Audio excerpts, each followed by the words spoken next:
Cyberpunk 2077. A game delay. a, a game delayed might be good someday. A rushed game is bad forever. That is a quote, normally attributed to Shigeru Miyamoto. I saw it quoted by YouTuber Razorfist, trying to debunk it. On how games can't really follow that type of logic. However, he really contradicts himself by giving the example of the game Thief the Dark Project, which by the way is an incredibly influential game that notoriously on the last month cycle before the release, like it took the dev team like 1 or 2 months to essentially make it what it is today, a really good stealth game. However, if you were using that as an example for that, a game delayed is good someday, a rushed game is bad forever. If you're saying that that phrase is wrong, then that is a terrible example, because you're essentially saying that if Thief the Dark Project was released 2 months before its actual release, then not only would it be probably a bad game, probably wouldn't be as fun and not remembered by what it actually was, but then System Shock 2, Deus Ex, and every single other thing that it influenced would not come out simply because of 1 or 2 months of difference. Why am I saying this? Because Cyberpunk 2077 came out and I've been looking at it since like 2010. It's been announced like so long ago, and now it's finally came out, and I've never played the game, but you can just look on the media cycle online. Like everyone's very displeased with it. The game is really buggy. It's unfinished despite the time it took to release it. And the writing was always on the wall. CD Projekt Red isn't as big a company as Naughty Dog, as Santa Monica Studios, or anything like that. It's not state of the art. It's not any of that. A really big game normally implies a lot of glitches. But that's not what I'm here to talk about. It's unfinished state. It's also due to the hype itself, because they were forced to release it sooner and sooner, even though they were delaying and delaying. But what would be the actual release date? What would be the correct release date for this game? Even though I don't have an answer for that, I'm going to say that you, as in you, the gamer, the audience, should be okay waiting for this game for even more 4 or 5 years. You should be okay waiting for this game 4 or 5 years. Why? Well, I'll fill you in on that later, but it has to do with just how much media is out there already. In the past, we essentially all have endless lists of to read, to watch, to play, that we can always just pick one, curate one to engage with at any point. You shouldn't be waiting. I cannot even just fathom waiting for a movie, let alone a game. I just already have so much that I can occupy literally the end of my life with. The real reason games delayed end up badly is because compatibility and optimization with what's essentially evolving hardware. Imagine something from a gen to another, and I believe this is something John what's his name? Fuck. Well, whatever. One of the Doom guys, the nerdy one with glasses, John Carmack.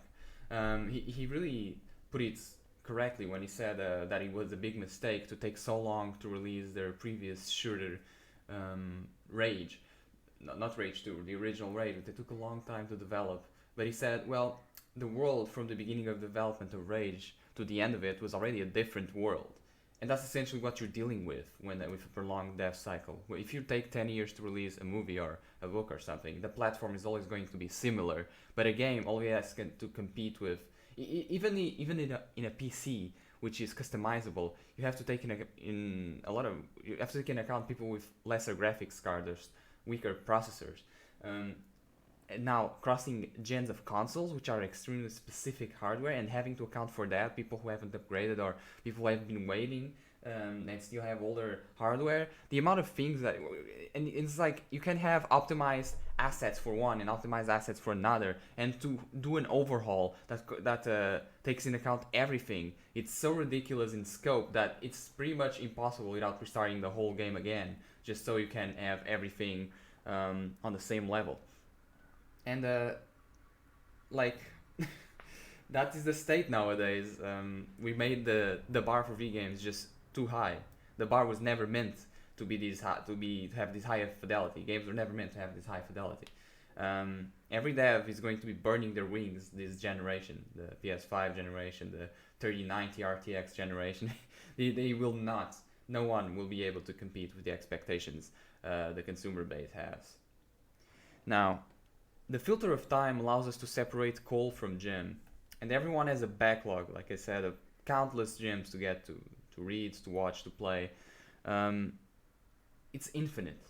I have thousands. I am not gonna play thousands of games, but I know I have thousands of games just separate from consoles, itch.io, GOG, Steam, and then I have thousands of movies on DVD downloaded, then thousands of books on the e-reader, on my shelf, on the library. It's literally countless. I could just spend my entire life on a fraction of that, yet I have access to all of them. I can curate any of them at any amount, at any point, and I know I'd have something much better than something I have to predict if it's even going to be good or not in the near future. The past always wins against the present in that point, because the present is always speculative. It's only isn't when it is the past. So why we keep coming even when we have the most accessibility to all of these past things that we can much better decipher what's good and what's bad? Why do we have always to keep coming to like fucking stupid fly? Why do we have always to keep coming to new releases? What CD Projekt Red what should they do in this nowadays? Should it come out sooner, the game would be even buggier, and later people would be even more hype because the development cycle would be larger. Therefore, they will have larger and larger expectations. You understand the problem, right? Just the problem is how the internet views media. As you can see in the headlines of this game's release, people aren't really coming for the actual game themselves. They aren't coming for Cyberpunk 2077 for the gameplay. The right thing to do is always find, like, the logical thing to do if you want to just experience something great. It's look at the past, because the past has always the best experiences that you can always read about, research, know exactly what it is for you and how good it is. But people come to this to the present because of something that is quite unrelated to the actual. They're not really expecting greatness. That itself is a delusion. People are coming for the game, and for games like this, for not the game itself, but for the game of talking about Cyberpunk 2077. The augmented reality of expectations, everyone attempting a take to generalize later on. That is what a big release is nowadays. That is the game, the meta discussion on the internet hive mind. That's the main game everyone's playing. No one is really playing Cyberpunk 2077. Nobody's going to really talk about the content of that game. I really think that is something that will mark this generation that's coming up. We will see the dividing line, the limits of both the past and the present pushing on opposite directions. Games now bigger than film will soon show us how far in the limits of a consumption-based society we are. And this stupid fucking fart. God damn it. I'll probably cut that out. But that YouTuber I mentioned in the beginning, Razorfist, was right about one thing. Hype was different. You ignored the bugs of Skyrim because you were having fun. The gameplay was fun, then most in your attention resided in there. You don't hear. Not because of the game itself, but because the game is the bugs. Because bugs mark something as unfinished, because that leads to the 8 years of development narrative, that leads to the games nowadays generalization. If there was a graph, then even as little as 10 years back, the content of the product itself would still factor in weightier than the incompleteness of the form. Today, the media cycle is so exponentially bloated that the content itself is so below the discussion, the release, the event, that it shows in this ridiculous contest. Games were never meant to be this big. They're bloated. They were never this big. They never had this big of a production. They never really had these talented people, this technology, this reach. Yet it is now that they have all of those things, that they are in this dream of their own past, that its creative outputs matters the least.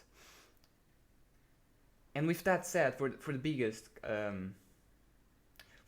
thing nowadays, for the biggest creative outlet, the biggest media thing, games, Does knowing that make you want to grab a pencil and start your future art career? Does that make you want to publish your Years of Passion indie game and distribute it against the other 30,000 that are going to be released on Steam next year? Or throw it on itch.io? Perhaps we should take indications from the cyberpunk dystopias themselves. Instead of hauntologically selling their optics, we should see that the caricature is seen as a portrait now. That it should be obvious that consumer society is getting close to the edge. That the past and the present can't keep pushing in opposite directions endlessly. The rope will break. And that we can't be just comfortably swimming in endless media. We all have our lists. We must make creativity, in my opinion, we must make creativity an end in itself. A reward by doing for anyone attempting it. No promises of grandeur or profitability. There is no greater duality than to create or to consume. And we made the cost of that duality just ever so invisible. I don't have an articulate logic alternative to capitalism when judged by any real-world merits. I do, however, know that if we start by appreciating creativity before its outcome, we'd have some guidelines for a much better society. Cyberpunk 2020.